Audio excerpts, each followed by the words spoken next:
Okay, so we are live. Welcome everyone. We're just live. Welcome to the people that is tuning in on Facebook, as well as the audience that is on the Zoom link. This is the Sankofa Arts Project community virtual chat that we're going to be talking about the Victory Theater and what was like growing up in the Victory Theater, and a little bit about the new Victory Theater that's opening up soon. So I'm going to go and start some slides really quickly. So this is the project that we're all a part of. It is the Sankofa Arts Project for the Lillian Mizell YMCA Community Arts and Community Engagement Project. And this is a project where I'm curating the artists and the type of art that's going to be going on the wall and doing some community engagement, talking about some of the history of the cis-trunk community, in particular the Provident Hospital, which is the first Black hospital, the old Victory Theater, as well as the YMCA that's been in the community about 70 years. We do have another principal artist, George Gatson, who is also part of this project, and he's working on a piece of the art. So we've been engaging with the community. This is our third virtual chat, talking about different parts of the community and what can we highlight and create art with. And we're going to be creating some art in the new LA YMCA building. So these are the two previous chats that we've had so far. We've had the introduction to the Sankofa Arts Project, where we talked to George Gatson. Like I said, he's doing one of the pieces, as well as Derek Davis, Dr. Kimray Mizell, Lillian Small, who's here with us again today, and Miss Mary, who's also here with us again today. We also had a virtual oral history where a few people from the community came out and shared their stories of what it was like growing up cis-trunk in the cis-trunk community. These virtual chats, you could find them on YouTube. You could also find them on Facebook under Niki Lopez Creative. They're also on a podcast as well. So if you want to find out where those chats are, I definitely encourage you to look for it. On those spaces. There will be another final chat with some of the artists, and that's going to be announced a little later on. So today we're talking about the Victory Theater. We have, unfortunately, Miss Odessa Striggles was supposed to be here. She had an emergency and she's not able to be here with us today. But I do know that Miss Mary is going to be carrying some of the torch and sharing some of the stories. We have also Deborah Mizell, Miss Mary Russ-Milligan, we have Lillian E. Smalls, we have Cathleen Dean, who is the new director of the new Victory Theater. Teepop is the artist that's going to be working on this mural. We also have Gabriel Ochoa from the YMCA. So we're going to be introducing the artists. So this is not just a community engagement and chat and oral history, but this is also a unique opportunity for the artist Teepop to get firsthand some information from the community of what the Victory Theater was like.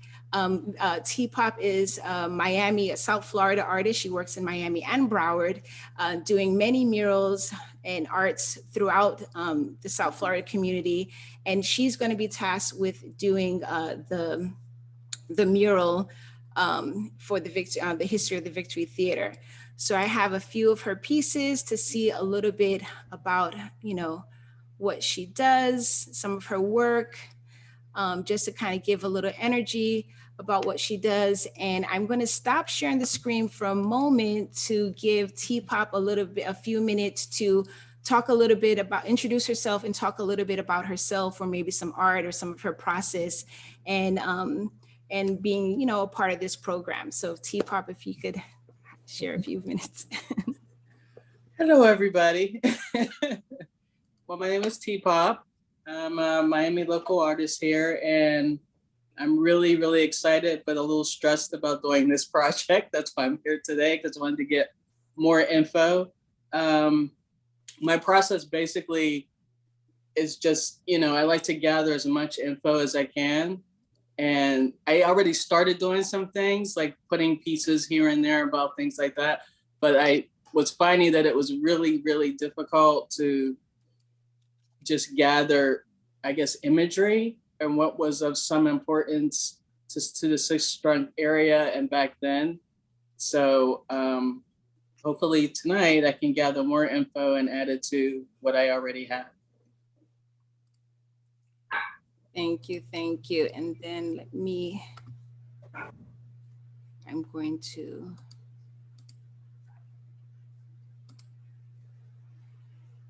move the pin, and I'm going to share the screen again. And I do see Odessa is here, so hopefully we'll hear from her in a few.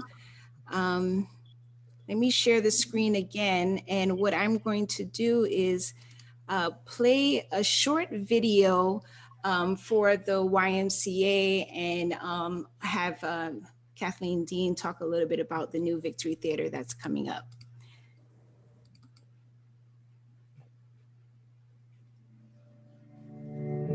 The new LA Lee YMCA Mizell Community Center will bring access to the arts and arts education to the community. Our goal is to provide the community with a place to enjoy the arts. Arts and arts education go hand in hand. So in addition, we want to expose the community's youth to the joy of the arts, including performance, literary, and visual arts. The Y's I Have a Dream wall will give local artists a place to showcase their work on the art wall, and the Victory Black Box Theater will be filled with live performances of all types. We can't wait to fill the Victory Black Box Theater with live performances and members of the community. We want the LA Lee YMCA Mizell Community Center to be your place for the arts and culture. The new LA Lee YMCA Mizell Community Center is going to open up a whole new world of arts, theater, culture, right here in my community. A place where I can come and learn more about the arts. Maybe take a theater class, see artwork from local artists, or watch performances from both local and national performers with my friends and family. This is my why, and I'm excited for the dreams and possibilities for other youth like me. This is my why, and I'm so excited it's coming to my community. I am Cheryl Woods, President and CEO of the YMCA of South Florida. On behalf of the entire YMCA of South Florida family, we thank you for stopping by to see our new LA Lee YMCA Mizell Community Center.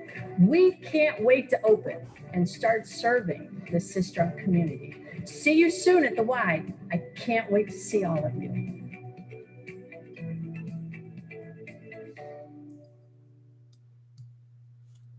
Ooh, and then I'm going to, that's a really awesome video. Kathleen, if you could, introduce yourself and talk a little bit about the new Victory Theater. Sure, thank you, Nikki. It's a pleasure to be here with everyone this evening. I had the pleasure of being hired as the Director of Arts and Theater Performance for the Victory Black Box Theater at the new LA Lee YMCA Mizell Community Center. So we started our work long before getting even close to completion by pulling together a group of ambassadors from the community to help us kind of formulate what sort of arts program we would like to bring to this new facility.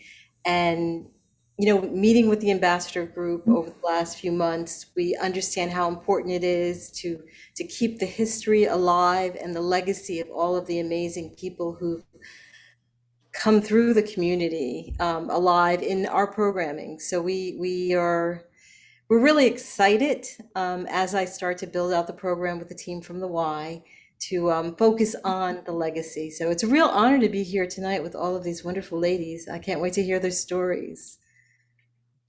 Thank you, Kathleen. And Gabe, if you could, Gabriel Ochoa, if you could speak a little bit about the why, just for some people who may just be finding out. Thank you so much, Nikki. It's a pleasure to be here with all of you and see some of the familiar faces and getting ready to hear all those wonderful stories. Every time we meet, I just walked away with all these new learnings and awesome experiences that I'm living through. Our Trailblazers and the people in the community. So yes, I am super excited to be working at the Y, and we have been in the community for over 75 years. And we have also been serving the community through community health programming. And we are really taking that to the next level and supporting people, not only around the C-Strong community, but other communities that are being impacted by COVID and the pandemic. But behind me, you see the building almost completed in a picture. We are not there yet. We're looking at potentially October to finally open. We're just asking everyone around the neighborhood and to be patient and to know that it's coming and it's going to be beautiful and it's gonna be able to open its door and allow everyone in the community to come in and be part of it. So, we're here. Thank you, thank you. And Miss Odessa, I don't know, because I do see Miss Odessa's here, and I guess, it's probably a good thing if we could start with you, if you're able to. Oh, we do have you here. To introduce yourself, say who you are, your affiliation, and, to share a little bit of your story of the Victory Theater. Oh, your sound is muted. Audio. Okay. I think we got you now. Oh, you're muted again.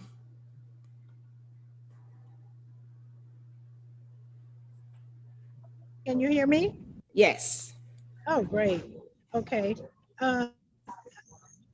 Is it still available? Yep. Okay, great. I'm in the airport, so I'm going to try and do what I can before my flight leaves. But I did want to take the opportunity, and I appreciate the opportunity to do our oral history of our culture. And I grew up on Fifth Avenue with the Victory Theater as one of the meccas and one of the places where we frequented when we were young. That was an outlet for our families. We went to movies, so cartoons, artists came to the community. Fifth Avenue Victory Theater started at 6th Street, and that whole entire street, Fifth Avenue, went from 6th Street to 2nd Street, where the Church of God is. And it was a vibrant street, Fifth Avenue, vibrant with Black-owned businesses. My family, every weekend, we would go to the Victory Theater, either see a movie or we'd skate there when Christmas came. If you didn't get a pair of skates with the key, those kind of skates, that would be one of the places where we would go to skate and just have a good time, hang out, have popcorn, hot dogs, everything. The neighborhood kids would just meet there just to have fun and to watch different movies and just do different things that children did back then. Everything on that avenue, we were able to walk up and down the street and enjoy all of the prosperous Black-owned businesses along the strip. And it was just so great to see that we as a people were entrepreneurs way back then. And it brings so much pride to me because it's still a part of me. And I can just remember so vividly everything that happened on Fifth Avenue, which includes the Victory Theater. And I grew up directly across the street in front of a church called St. John United Methodist Church. It was a 2-story building, and I attended that church until it burned down. And we moved to the Northwest YMCA, which is now one of the beautiful edifices on 6th Street, which is going to be a vibrant part of our community because of all the different things that are going to be going on there. So it just does my heart good to know that we're going to be able to benefit that way as well.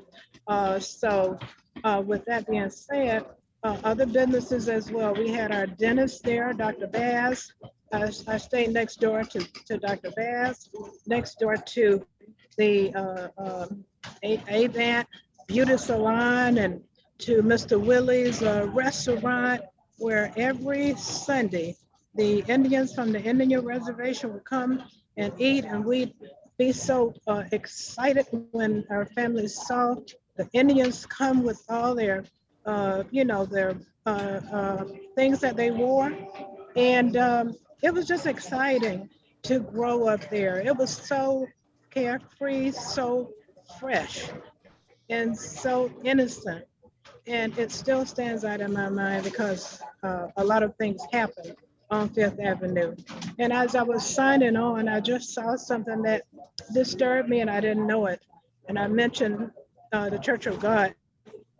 And I don't know, but Lillian, oh, I see she's on mute. But anyway, it looks like the pastor died, but he was the father of one of my classmates. And it looks like that's who that is. But I mean, we had our first funeral home, the Black funeral home there. Benton Funeral Home was right across the street from me. We called it the wash house, but now you call it the laundromat. So, from all the way from the Victory Theater all the way down to 2nd Street, we ran up and down that street every day and on weekends. It was just a part of our community, and we were families. Families look out for families. Our parents were able to spank us if we were doing something that we shouldn't have been doing, and nothing was said, other than you're gonna get a whipping when your mama come home, because my mama would, if an adult said something, then she would follow it up and reinforce it. So Victory Theater was a very vibrant part of my life. I am so excited that Cathleen Dean is going to be over the Victory Theater. I'm one of the ambassadors for the Victory Theater, so we're going to be working to do wondrous works with that. I am the current president of the Old Dillard Foundation, and we're going to be working with, collaborating with the Victory Theater, the Black Box. We got some things coming up with that. We got the YMCA. We're going to be collaborating with that, with Nikki, with Scott Strawbridge, with a whole lot of things. And I just want to, we also have the Old Dillard Trail. And we're working with the city of Fort Lauderdale to come up with the trail. And we got funds for that. So be on the lookout for that. We're gonna do like little monuments or, little edifices, hopefully, for things that will remind us of our history. So, our history, when you look back at it, it's our future. So I always remember the Victory Theater, 6th Street, 5th Avenue. That's a part of my life. That's a part of my history. And that's a part of my heart. So thank you so much. Yes, thank you. Thank you for sharing. So thank you so much for sharing. I'm glad we were able to get you on. So I am as well. And I just want to take a few minutes to shout out, because I see we have some attendees and we have people on Facebook. We have Dre, though. We have Shani. We also have from the African American Research Library, Dr. Ramona LaRoche, Afua Ferdinand. I was just meeting with her today, going through some of the archives, doing some research for this project. Deborah Kerr, Diane, Erlene, Emilia, Mark Russell, Joanne, Mermaid Esmeralda, I love that, Okara, and Rita Scott. So thank you so much for being here. And if anyone has any comments or questions, put them in the chat. I'm, looking a little bit on Facebook and I'm looking in the chat. So if there's anything that people want to mention, feel free to mention it. But I will ask who's ready to go next? Okay, I'll go, Niki. Okay. Yes, I'm Mary Russ-Milligan. I'm a born native to a twin girl, delivered by Dr. Sistrong at the First Providence Hospital, and born and raised up in the Sweetney States, of course. My family were pioneers of Broward County. My father and my aunts actually had a beauty parlor and barbershop there, the Avant Barbershop and Beauty Salon. And I was a little girl that got to go to the Victory Theater as a place to go while my parents strode either the Fifth Avenue stores or worked or go across the street to the bar, but it was the babysitting place. So I look forward to that. So when I wasn't riding around with my grandmother selling old 97 products throughout Broward County, I would be on Fifth Avenue. So Fifth Avenue was a place for children and, the old and young. And it was just a place for everyone. And I enjoyed it so much. But I would like to share with you, Niki, some of the articles that I was going through my grandfather's paper. I requested it from my home in Georgia. So I got it in time for this event. So I would like to share with you some of the businesses. I actually have the addresses and the names of those particulars. And the reason why I think this is important, because when Teepop is put in her drawing together, she get that vision, that feeling of what the U was all about. Because I look at the Victory Theater as being at the corner of 6th Street and Fifth Avenue per se, and then you're going south down Fifth Avenue, and you come to Benton Funeral Home, the Elks Club, then you're going down Skid Row, what we call Skid Row, which is where all the drag racing and everything took place. So I think this will help give her a vision of what the industry was all about during that time. So if I can, I would like to share some of these with you. Okay, I wrote down a few of these addresses out of the paper. Some people may recognize them.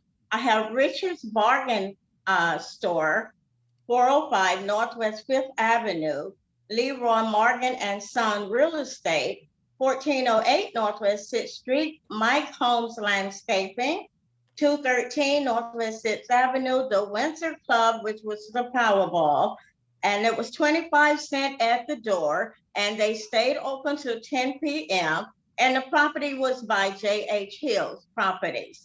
I also have Early Rising Pressing Club, 408 Northwest 5th Avenue, 436 Northwest 5th Avenue, was 6 and 6. There was a 6 and 6 bar that was at the corner of 6th Avenue and 6th Street.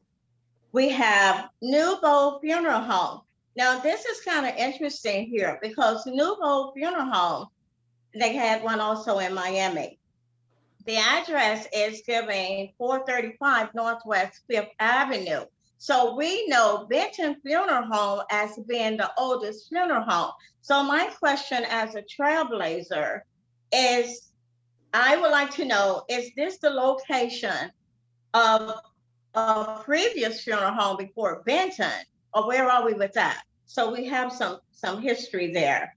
Then we have Dr. Bass, 2nd Street and 5th Avenue, Jerry's Place, 4th Place and 5th Avenue, Tino's Bar, 502nd Street, Harlem Liquors, 405th Avenue, West End Grocery, 718 and 4th Street, Shag's Place. And then there's a lot more. But my purpose is to show how strong our industry was. The people of color had a lot of businesses going on during that time. So we were powerballs. There was a lot of restaurants and bars and dancing clubs, and that's what kind of kept the industry going. So that's my take on that. Thank you. Thank you so much. I love that you have that, you know, that the newspaper and have those like addresses and things like that. And that's really important. Thank you so much for sharing. I promise you I'll do that. I have a question for Mary. Yes. Do you actually have a visual, like a picture of the paper itself, like the front of the paper? I have the papers. Because that would be nice to, yeah. Yes, I do have the papers. I actually, and there's other papers around, but I'm just so fortunate I was able to get that paper here because I've been telling them about this colored paper, my grandfather's paper, which is the oldest paper in Broward County. And the reason why it's so important about this paper is because it covers so much history. So we get to know what was really going on around town. And so, yes, I'll be sharing that with you if we can meet, because I'm not letting them go anymore. So I'll share it with you. We'll sit down. And I also have Afua Ferdinand. She said this would make a great addition to the archives. So that's from the African American Research Library. Yes. So absolutely. Thank you so much. So we have Deborah or Miss Lillian, which I'll go. Okay. This is Deborah. Okay. We don't see you, so I don't know if you don't have access to your camera, but if not, that's fine. But yeah. Oh, okay. Like I told you, I was having technical problems when I came in, so okay. Sorry, I'm really apologize for that.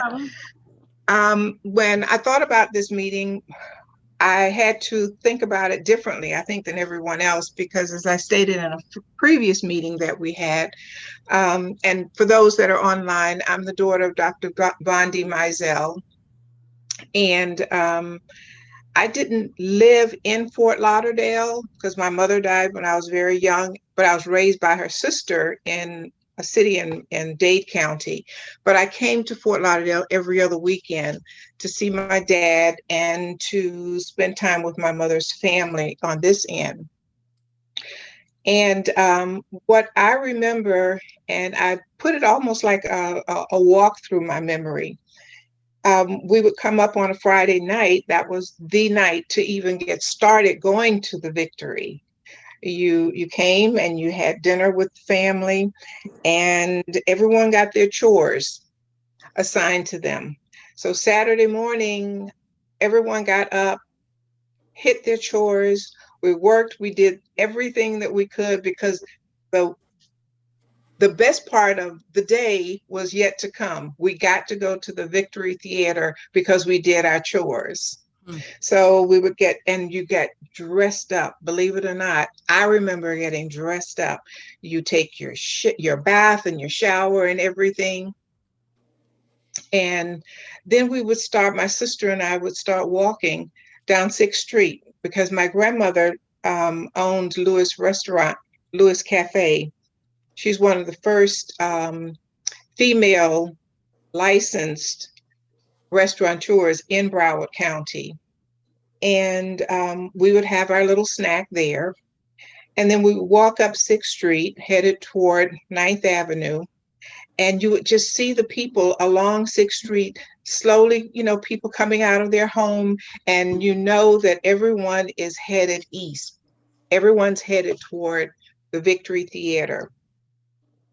And we would get to the Victory Theater, go in. I was always so amazed at how many people were already there before we got there. And it would be like a feast of my brothers and sisters. It was just so exciting and at times overwhelming, because I was used to being by myself as an only child down in Miami. And we would enjoy the Victory Theater. I remember the highlight, people wanted to go up into the balcony. I don't know what was so fascinating about the balcony, but that was the place to go. You wanted to be in the balcony. And after the movie was over, we'd stand around and we'd talk a little bit, but we always had a time frame. And our walk again would now be headed west, and we would stop at, 6th Street Drugstore on the corner of 9th and 6th. and we would get something to drink, usually something Coca-Cola or something, even though we were headed back to the restaurant, just to be able to stop and be able to buy something on your own as a teenager, as a young child. It really made you feel very, very independent and excited about growing up. And we continue our walk and get back to my grandmother's home. Now, this was the thing that I had to laugh about, was when we would get there, of course, dinner is finished and grandmama's beginning to make her pies. She would sell sweet potato pies. All right. And and if she was missing or low on any ingredient, we would have to walk up to Willie Walker, to the Walker grocery store, and get whatever it was and come back, because she had to have her pies ready for Sunday morning. So we had a full day. And like I said, I remember it started on Friday evening. Your chores assigned and you're getting your clothes ready for the next day. It was just so much. Every other weekend to me, going to the Victory was like having Christmas every other weekend, because of the anticipation of just being there with everyone and going to the theater, walking and coming back. And that's my memory of the Victory. Thank you for sharing. And it just occurred to me that the reason why I can't get my son to do his chores because I don't have a theater to send him to.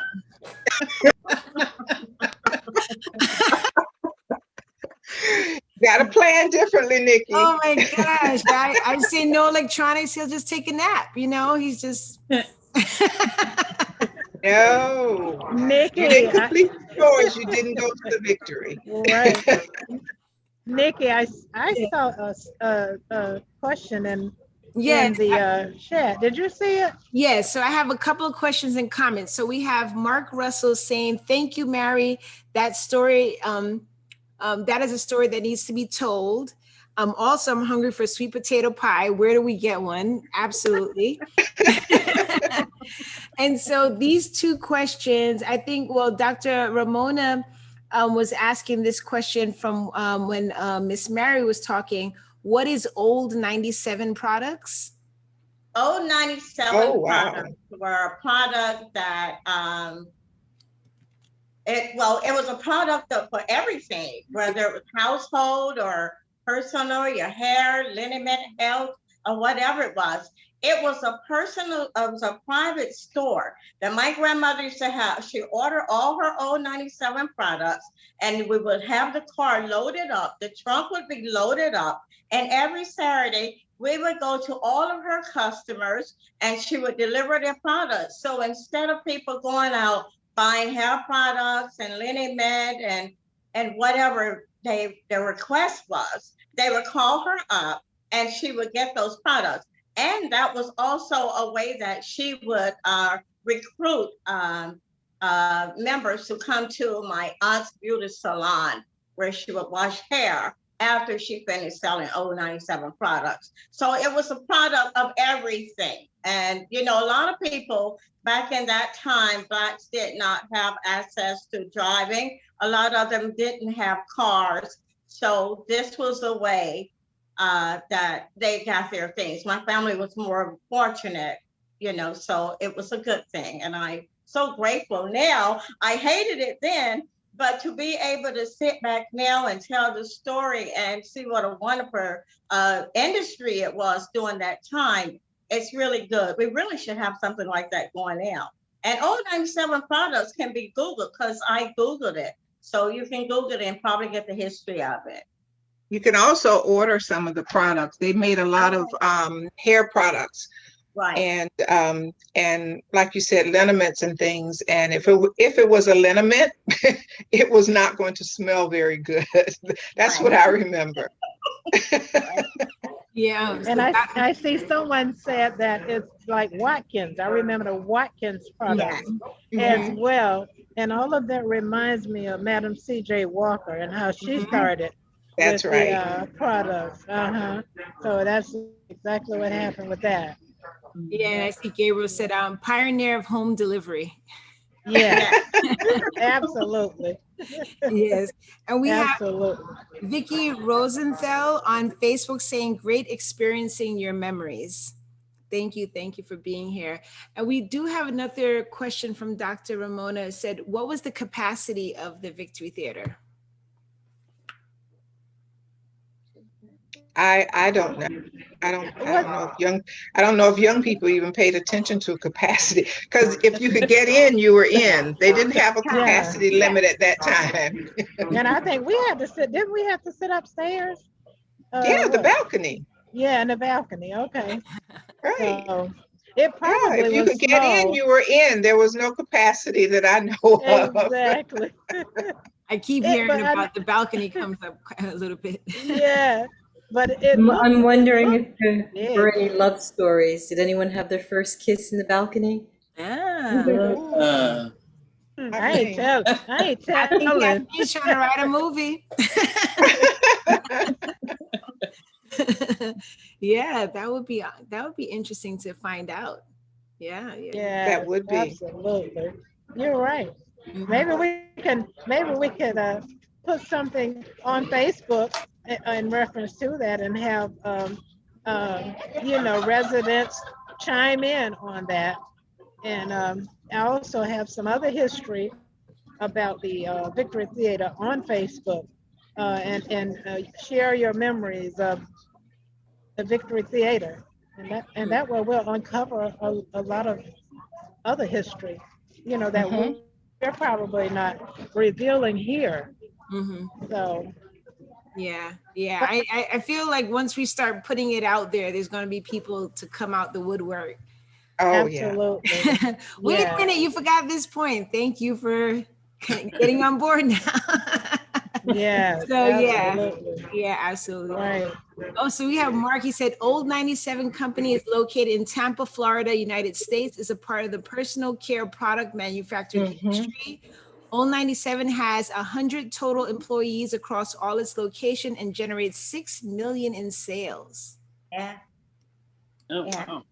Very good. Very lucrative. Yeah. So Nikki, when we wasn't doing the old 97 thing, we were doing these SNS ring stamps where you had to go to the grocery store and then you had to fill all these cards up. And those are the coupons that a lot of people had filled up and they get the money from, and they were able to pay to go to the movie theaters. Remember we were talking about the coupons that they would get for the theaters? I think in one of the previous meetings. Yes.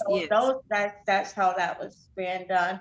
But Nikki, also I'm reading in the paper the Palace Theater in Fort Lauderdale. Now this paper is dated April 19th, 1940. So this is before the Victory Theater time. So I don't know if this is actually the same location, but that may be something we want to check out. It was called the Palace Theater.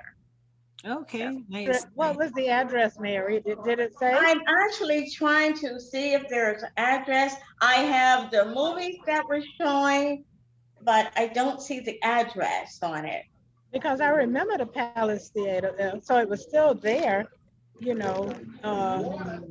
for a long period of time. So,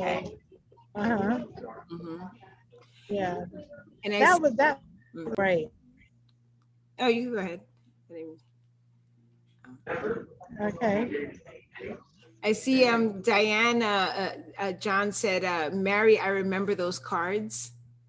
Oh, I hated them. Oh yeah, it's like that. And then Vicky Rosenthal said, that's probably why the balcony was so important, was the kissing. So yeah, there's got to be some history over there. So absolutely.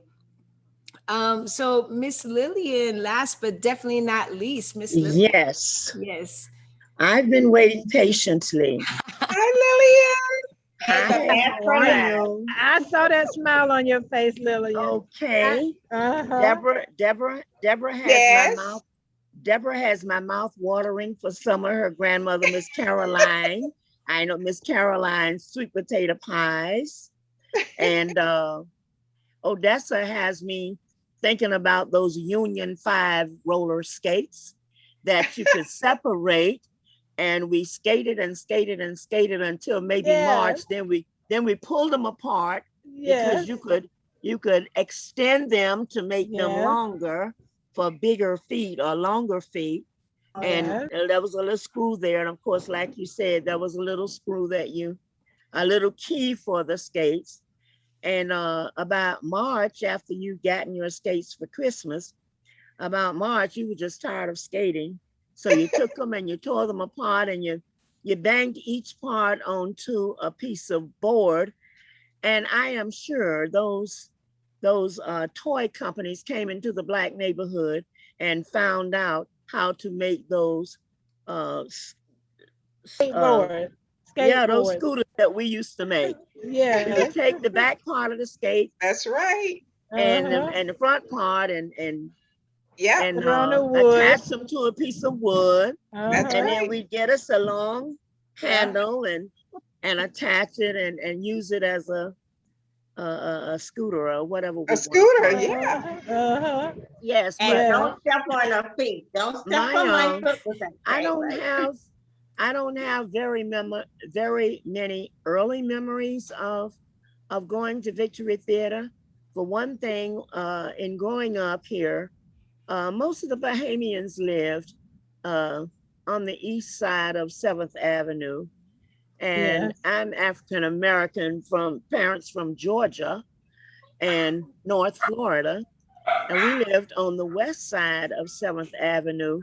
And of course, there was always a lot of conflict between kids. You know how kids are, from the Bahamians and the people who were from this country.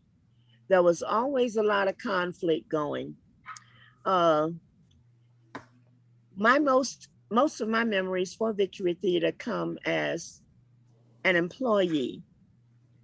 I worked at Victory Theater, 10th, 11th, and 12th grade.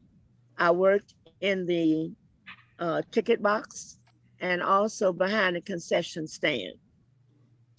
Loved to have to put those, the turnstile on, because a lot of kids used to, I don't know why kids are so devilish, but sometimes kids want to sneak in and they want to just dash through the turnstile. But if you have that turnstile locked, and we did have some kind of heavy rubber band that would lock that turnstile, and you'd have to release it for people to actually get through. But I worked at Victory Theater. Victory Theater was not a Black theater. It was a theater for Blacks. Victory Theater was owned by a company out of Atlanta, Georgia. And for the past, since we've been meeting like this, I've been trying to find that information, because that company had theaters very similar to Victory Theater all across different places in Florida. And I have actually seen those other theaters. And they were still surviving even after Victory Theater was long gone. But I worked at Victory Theater, and I happen to know that it was a theater that was owned by some Caucasians out of Atlanta, Georgia. Mr. Paul Williams, who was one of the security men, and his daughter and I were fortunate enough to work down at Victory. Kids could get in for 9 cents and adults could get in for 35 cents. And whenever a big movie would come along, I can't think of some of the big ones. And today I'm not a movie buff at all. I can't name 15 movie stars because I am not a movie buff. I read books and I do other things. I read, I write, I sing, but movies, no, that's not my cup of tea. The Victory Theater served as a venue for various reasons, because if you didn't have a venue for whatever your event was at your church or at the school, and of course at that time, and way back when, it was just Dillard. if you didn't have a venue at your church or your school, you had the venue for whatever, your dancing and those other things that they weren't going to allow in churches. You had it at the Victory Theater. A lot of other activities were there at the Victory Theater as opposed to just going there to see movies. And of course, yes, it did serve as babysitter for some people who brought their kids there on Saturdays, and they stayed all day through all of the movies, including all of the funnies and all of the ads and whatever else they had. They would stay there all day long. And I worked there all day long on Saturdays. That was one of those days that you had to give of yourself, because you had to kind of keep the kids straight too, from running around in the movie theater. You know how kids are. After they've stayed in one place for a little while, they get a little antsy, and they're not necessarily interested in the movie anymore because they saw it 5 times already. And now you want them to see it for 6 times and sit still and watch it. You must be crazy. Well, we sold hot dogs, and we sold sausage sandwich, and we sold popcorn, and we sold snow cones and all of that kind of stuff in the concession stand. We didn't make very much working at Victory Theater, because you worked in the evenings when the movie was open through the week. And on Saturdays and Sundays is when you would work all day. I think my total paycheck for a week was like $22 for working at the Victory Theater. They had, like you say, they had the balcony in there, and we tried very hard to keep the young kids from being in the balcony, from getting unruly up there, because it was hard to keep up with them there. We made them stay down on the floor area of the theater. And let me see, what else should I say about Victory Theater? Like I said, most of my memories are from 10th, 11th, and 12th. My parents did not quite allow us to go over east of 7th Avenue. Otherwise, we didn't come, because it was always some confusion going on between the Bahamian young kids and young kids from the other side. Now, many times, however, you would wonder, how does this really happen? They're always slugging at each other. But those persons who lived in Dixie Court, as I did, we would always invite them to our playground, which is right across the street from Walker Elementary, which is now the old Dillard Museum, which is now, Walker Elementary now, an old Dillard Museum. And we were there in Dixie Court Project. When the storm came, we allowed people who lived in less stable homes, those homes that were standing up on blocks or whatever, that were not as firmly built as those, as the Dixie Court was. We would allow people, and actually invite people, to come and live with us, because we had storm shutters, and the houses were the Dixie Court Project was very well built. It was so well built to when they got rid of it, they had to actually tear it down.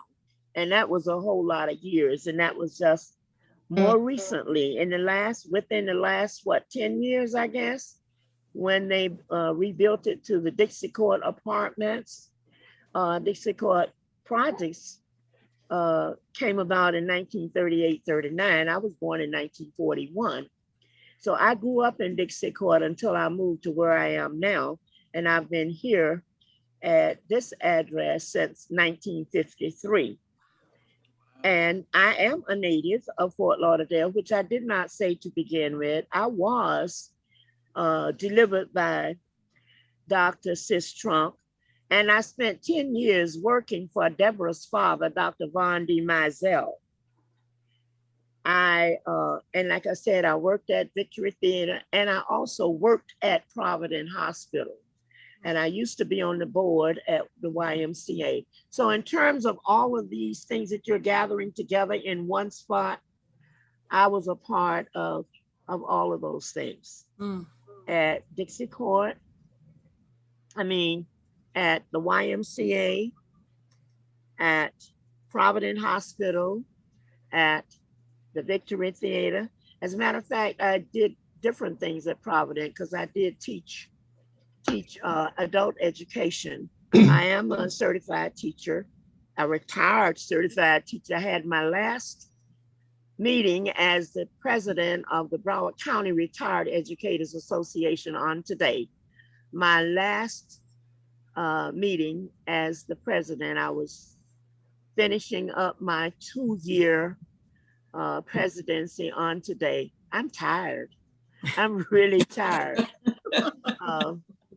I am really tired, but I had a beautiful journey with the Broward County Retired Educators Association. And what else can I say about the Victory Theater? It was nice working there. It was wonderful working there. Even though I didn't make very much, I didn't have a whole lot of other socialization other than the YMCA. And we went to the YMCA every Saturday night with Mr. L.A. Lee, who gave these dances. And of course, like I said, the YMCA also served as a venue. It was, if you didn't do it in your church and you didn't do it at the YMCA, you did it at the Victory Theater. I think that's all I need to say about that. That was a mouthful, wasn't it? It was amazing. I talked about Miss Caroline's sweet potato pies. Oh, she could make some good pies, Nikki. Hallelujah. Oh, she was diagonally across the street from Smitty's, Nikki. Diagonally across the street from Smitty's, next to that building that was once a library. That used to be a library. You remember right there at 11th Avenue? Well, Miss Caroline's place was right next door. And she would sit out there and sell them sweet potato pies. Oh my God. Make your mouth water to even think about it. And those Union 5 skates, I don't know how many pairs I've torn up because every year you wanted a new pair of skates. And every year around March, you were through with that pair of skates and wanted to make you a skate scooter out of it. And I think, like I said, some of these big toy companies came down in the Black neighborhood and saw these Black kids and, that's an idea. We ought to be able to make some money off this. And they did. That's all I have to say, folks. Thank you, thank you, thank you. We did, right? Oh man, I think we should just give you the paintbrush because like all the things we're researching, you already was a part of it. So yes. Yeah, so we do have some questions and comments. First, we have Afua saying important information, theater for Black people versus a Black theater, Black owned. Thank you, Miss Lillian, for making that clarification. And Odessa also, who had to board her flight, she said, thank you for that clarification. We have Rita Scott saying, thank you for conjuring up loving nostalgic memories of my own childhood experiences at my community cinema house in Kansas. You beautiful ladies have definitely fed my soul. Denise Harrison, it's nice to see you all. So let's see what else. Deborah Mizell, back down memory lane. Thank you, Miss Smalls. What else do we have here? Oh, Deborah Mizell also said, applause, enjoy your retirement, Miss Smalls. Absolutely. And Mark Russell, God bless you, Lillian. You have impacted thousands of kids. And Gabriel, what a story. Thank you for sharing it with us. And then we also have, let me see, hold on a second. Check the Facebook real quick. So we have Grecia saying, grateful for everyone for sharing your wonderful stories and legacy. Thank you, Niki Lopez, for hosting. What a great way to learn about Broward County history. And we also have Vicky saying, I skated with those skates and also made a skateboard with them. So those are some comments and things. I did have a question because one of the things that came up in one of our meetings said that the Victory Theater had talent shows. I don't know if anyone can expand a little bit more. Yes. Yes. As I said, when I said it served as a venue, yes, there were a lot of talent shows that were held at the Victory Theater. Many talent shows. The different community organizations would, you know, bring whatever it is there at the Victory Theater. Okay. And then another question that came up, I know in one of our meetings about the dress code, because I remember it was kind of funny. Derek was like, no, there was no dress code. And someone was like, nah, we got dressed. So I don't know if anyone wants to share a little bit about that experience a little bit. I see Miss Mary like, oh, Deborah. Yes, yes. That's what I was saying. We picked out our clothes on Friday night. Wow. Made sure they were clean and ironed, and it was like going to church, but you're going to have fun at the Victory. But you didn't wait to the last minute. You didn't just throw on some jeans and a t-shirt. No, you had to be dressed head to toe. Wow, that's awesome. Not nowadays. Yeah. No.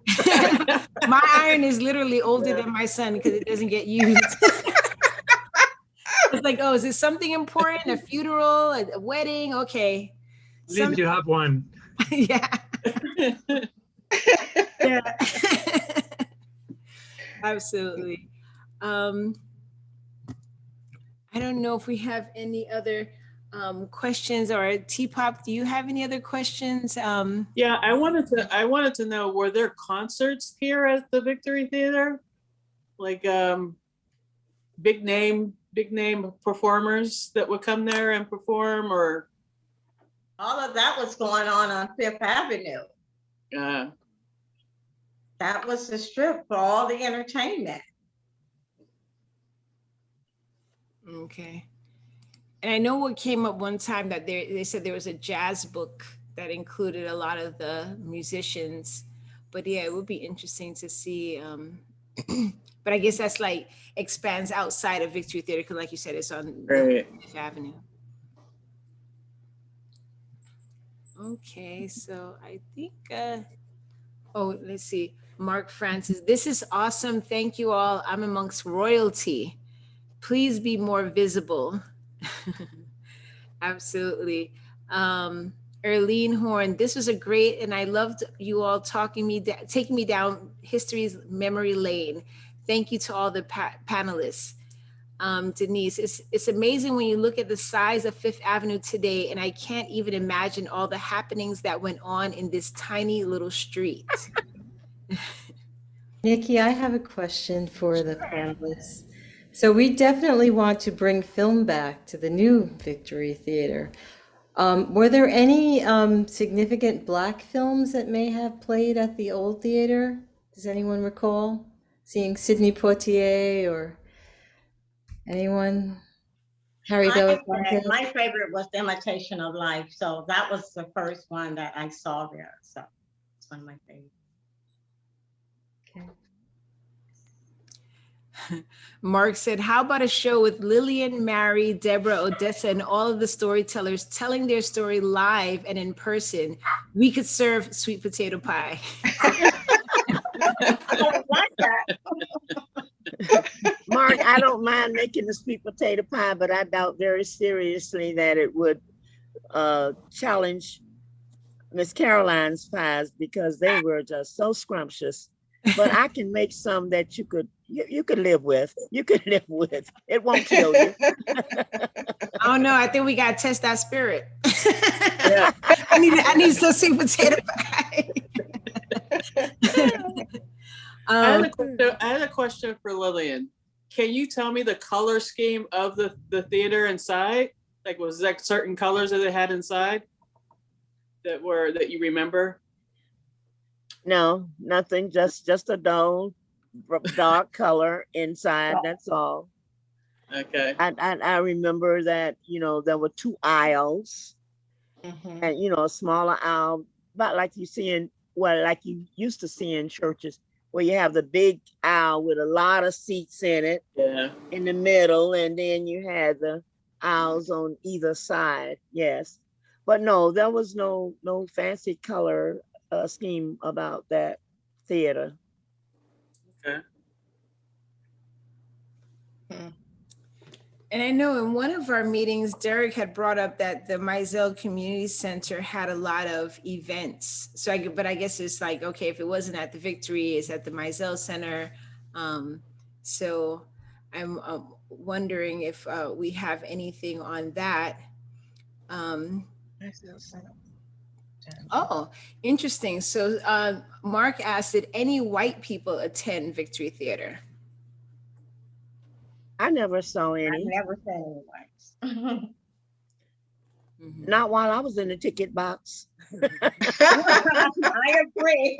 I didn't either.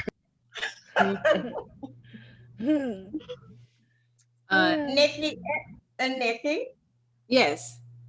Okay. In this paper, it lists some of the movies that was showing, so I could share that with you. I don't know whether they're black, white, or what they were, but I can, it's called The Gang War, Hollywood, Cavalcade, The Pair from Texas, and Old Cheyenne Song of the Buckaroo, The Stranger from Arizona, Swanee River, of course, The Submarine Boat, and there's a few other ones there that I can't barely read there. So yes, it does list some of the movies there for you. Stranger from Arizona, 1938. Wow. You know, as I remember, most of those movies that came to Victory Theater, they weren't current movies, like you can see now. They weren't. They were just movies, you know, that people were happy to be able to see. I remember they would have a movie like these, I can't think of these supposedly famous movies during that time, that the Robe or some kind of, I can't think of the name of those movies, but some of them will come and stay a whole week. And those were the movies, the ones that were sought after, the ones that came and stayed a whole week, and they would raise the price on those. And when they would come, they would charge the adults 75 cents and charge the children 50 cents, when under normal circumstances, it was 9 cents for kids and 35 cents for adults. But when you had those kinds of movies, they would be 50 cents. Wow. Can we get back to those prices? I know, right? What is the date of the newspaper that you're referencing? Oh, Miss Mary. I'm sorry? The date of the newspaper that you have? The newspaper is Fort Lauderdale Colored Bulletin. It was a weekly newspaper for colored citizens of Broward County. The editor and publisher is Raleigh Felder Moore. The whole Trouble News was his column. And this is volume 3 of number 1. I have a little bit of history that goes along with this, and they're believing that their paper probably started in either 1938 or 39 based on the volume number. Okay. Does that one you have a date on it? Yes, this is April 19, 1940. I do have a 1939 paper as well, but I don't have that here with me. I know the Wizard of Oz. Lillian Small should have some information on these papers. I'm calling her out on this one. I do. I have some. I know my family. I have it right here in this. Over history. I have it right here in this card, Mary. Oh, well, thank you. Yes, but like I said, my last meeting for BCREA was today, and I didn't feel like digging down in that card for anything. I was just waiting on this meeting to happen before I closed my eyes And now that it's happening, I don't want to close my eyes because I am enjoying the dialogue so very much. Oh, we have Denise Harrison saying, I'm holding you to that, Miss Lily. You got some pies to make. I was. All right, Denise, you know I can throw down now. Yes, you can. Yes. I can vouch for that. Oh, man. Yep.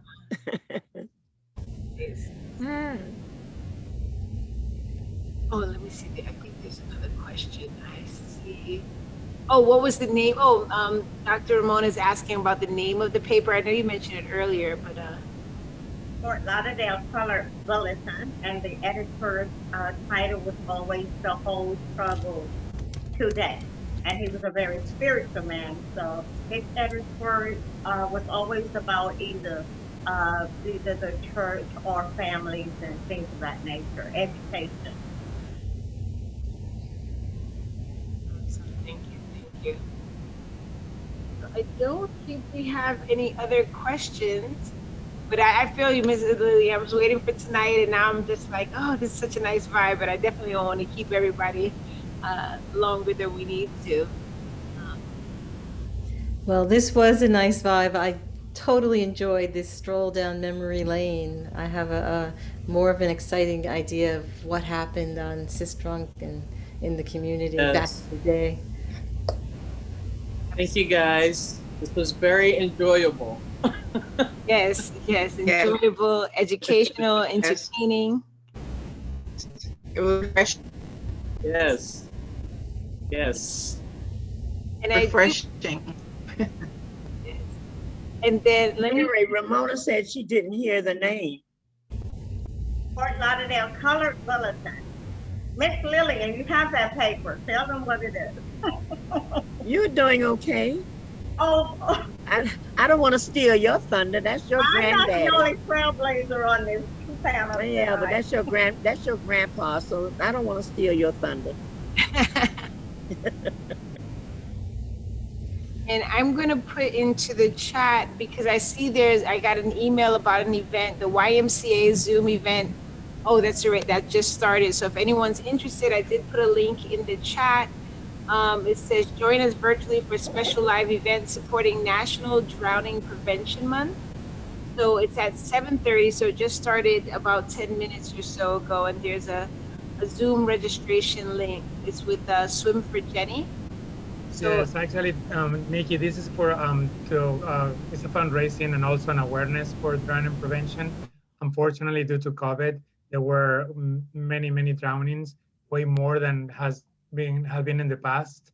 The event actually was delayed by the rain because it's live in Hallandale YMCA, and it was raining, so it's about to start now.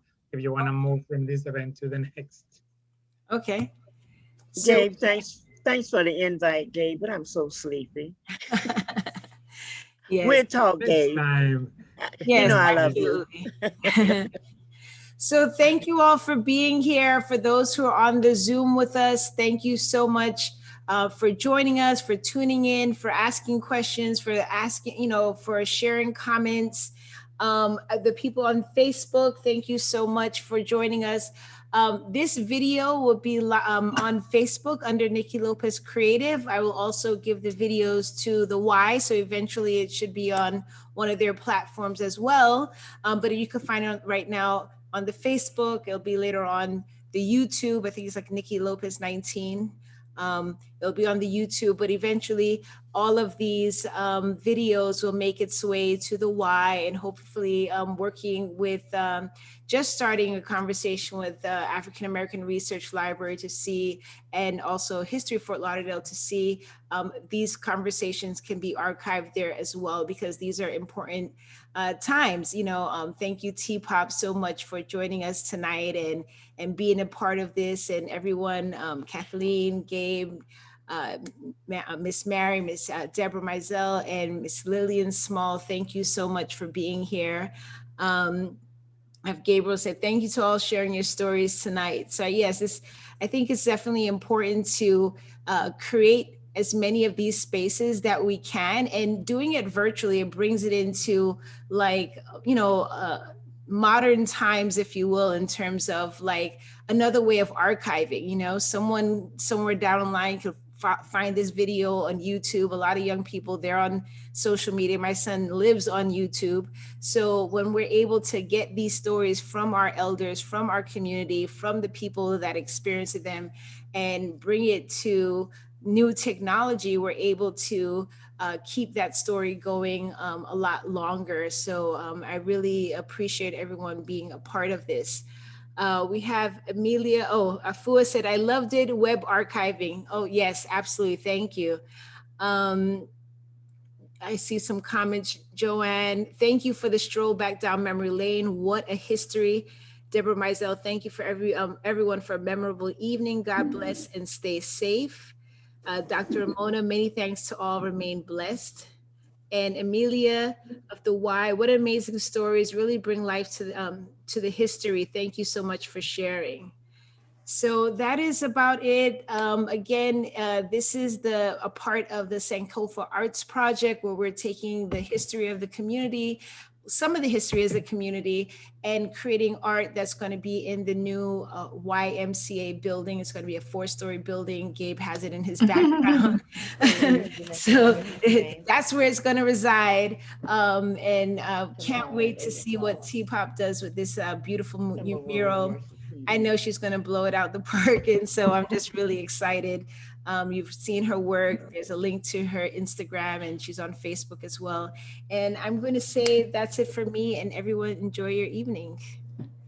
All right, good night, guys. Nikki. Thank you. Good night, thank you. Teepop. Nice meeting you, Kathleen. Nice meeting you too. All of you. Good night. Good night. Good night.